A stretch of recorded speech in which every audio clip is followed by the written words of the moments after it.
The power for me to be successful was not in the teachers, it was not in the educational system, it was not in my culture, it was not in my society, it was within me.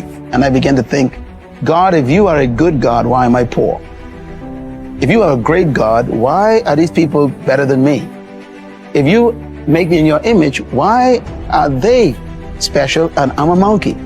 And that night, no thunder, no lightning, no earthquakes, nothing. I just heard a voice in my mind, and the voice said,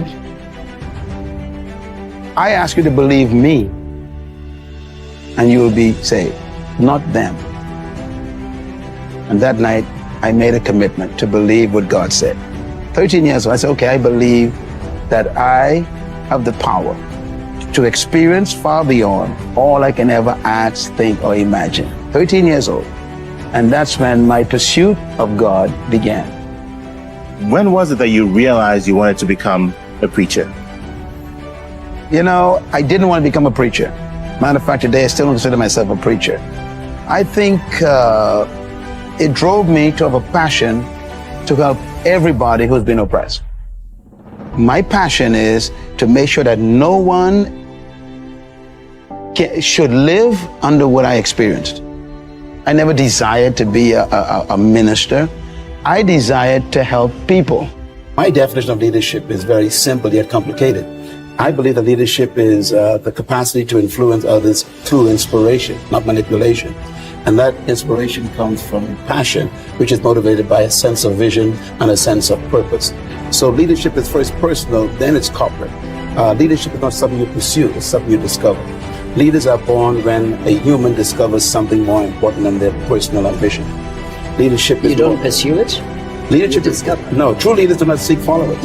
Leaders actually are pursuing a passion toward a purpose that gives them a sense of destiny. Yeah. For example, one of the greatest leaders of example that I use is Nelson Mandela, one of your great presidents.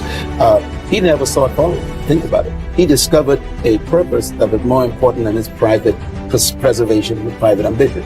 He pursued that purpose privately. It attracted people. So leaders don't seek followers. Followers are attracted to leaders. Leaders are more concerned about discovering a purpose to improve the life of humanity that's more important than their personal ambition. So they sacrifice themselves to accomplish something for the greater good. Yeah. We find that very rarely. Most people we call leaders are simply professional manipulators. And they actually are more concerned about their own promotion than promoting the people. Do we sit down and let change just happen to us? Or are we just watching change happening around us? Or are we aware that change is happening within us? Or are we going to be those proactive people who make sure that we affect what happens to us? Change also produces 4 types of people. They are in this room. First of all, there are people who watch things happen. Now, let me say something about change. This is important here. Not all change is improvement. You used to weigh 128, and now you changed. And for some of you, that's not an improvement.